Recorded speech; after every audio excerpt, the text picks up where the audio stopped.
today's lecture topic is ASEAN, Association of Southeast Asian Nations.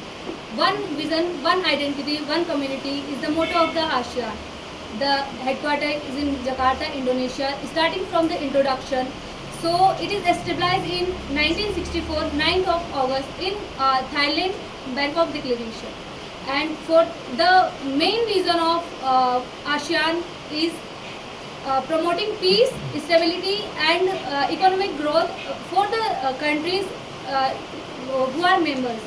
And further talking about the objective of ASEAN, so the main objective of ASEAN is promoting peace, stability by following rule of law, and further for reducing the dependency on the powerful countries like USA and China, as ASEAN is in this time is one of the fastest growing economic hub, and also manages the South China trade route, and the main who really thought about the peace in Indo-Pacific region.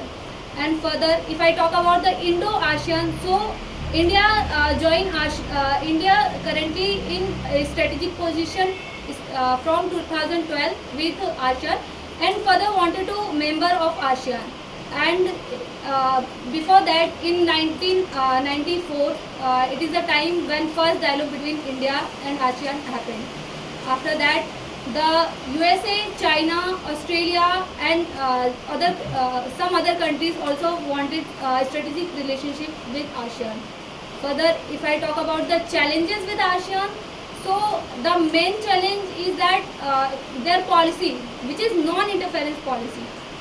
Even if there is any internal issues among the member countries, but still they didn't interfere much because of this policy. The second is South China Sea dispute, which is by the China and overlapping the territorial area of other countries. And the third dispute is the economic inequality. This is because there is country like Singapore which is rich, and other countries like Myanmar which is poor.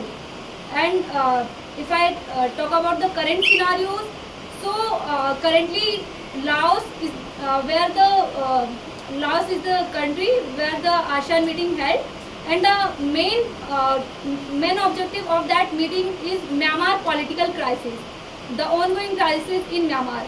If I now concluding, I would like to say that ASEAN is the ASEAN is the organization which really help countries a lot in growing and further maintaining peace in the Indo-Pacific region. If they will further work on their policies like flexibility in their policy, then it will work better. Thank you.